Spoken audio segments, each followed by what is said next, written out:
This is Top Accolade Global News Update. I am Abiodun Mohammed. The United States is prioritizing efforts to boost Ukraine's air defenses, President Joe Biden told his Ukrainian counterpart on Sunday, as President Volodymyr Zelensky stepped up efforts to secure international assistance over the Russian invasion that is dragging into a 10th month. Heavy fighting in the country's east and south continued unabated, while drone and missile strikes on key power infrastructure, notably in the Black Sea port city of Odessa, kept many Ukrainians in the cold and dark. There are no peace talks and no end in sight to the deadliest conflict in Europe since World War II, which Moscow describes as a special military operation, and Ukraine and its allies call an unprovoked act of aggression. In quote, "We are constantly working with partners," Zelensky said after talking to Biden and the leaders of France and Turkey, adding that he expects some important results next week from a series of international events that will tackle the situation in Ukraine. German Chancellor Olaf Scholz will hold on Monday an online meeting with G7 leaders, and the European Union foreign ministers will try to agree on further sanctions on Russia and Iran and on additional aid or arms deliveries to Ukraine.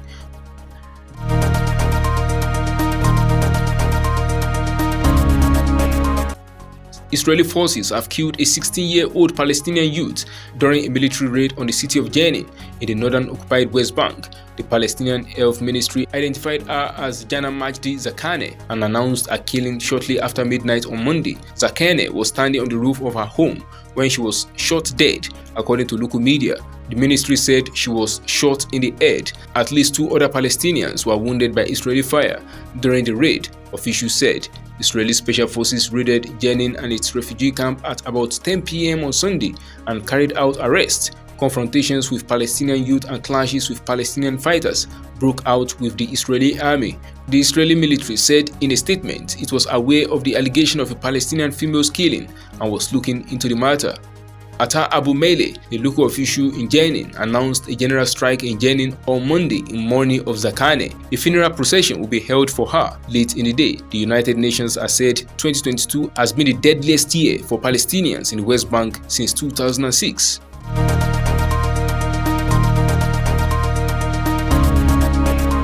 Iran has publicly executed a second man who was arrested during unrest linked with the country's ongoing protest.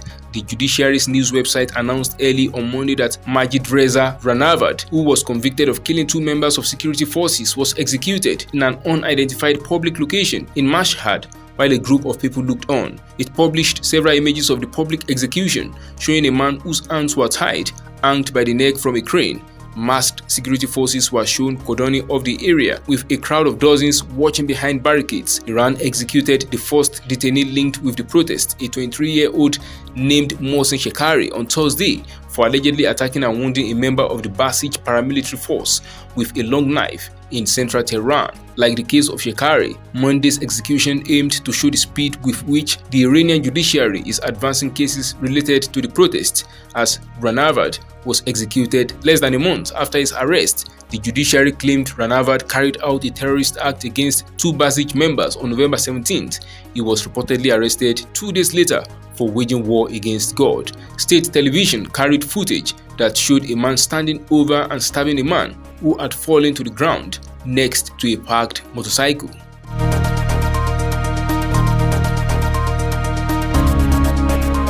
British nurses will go on strike this week, eating already stretched hospitals and cranking up pressure on Prime Minister Rishi Sunak to quell the biggest wave of industrial action to hit the country in decades. The walkout comes as strikes cripple the rail network and postal service. Airports brace for disruption, and junior doctors, midwives, and teachers prepare to ballot, threatening to further jam up an economy that is likely already in recession. Unions are seeking double-digit pay rises to keep pace with inflation that hit 11.1% in October, the highest in 41 years. But the government has so far refused to budge on pay and is instead looking to tighten laws to stop some strikes, meaning there is no end in sight for what has been dubbed a new winter of discontent in reference to the industrial battles that gripped Britain in 1978-1979. Strikes are due on each day this month. Union estimates forecast more than 1 million working days will be lost in December, making it the worst month for disruption since July 1989. Susan Milner, a professor of European politics and society at the University of Bath, said the current strikes are very different to previous bouts, pointing to the wide array of sectors affected and the depth of the cost of living crisis.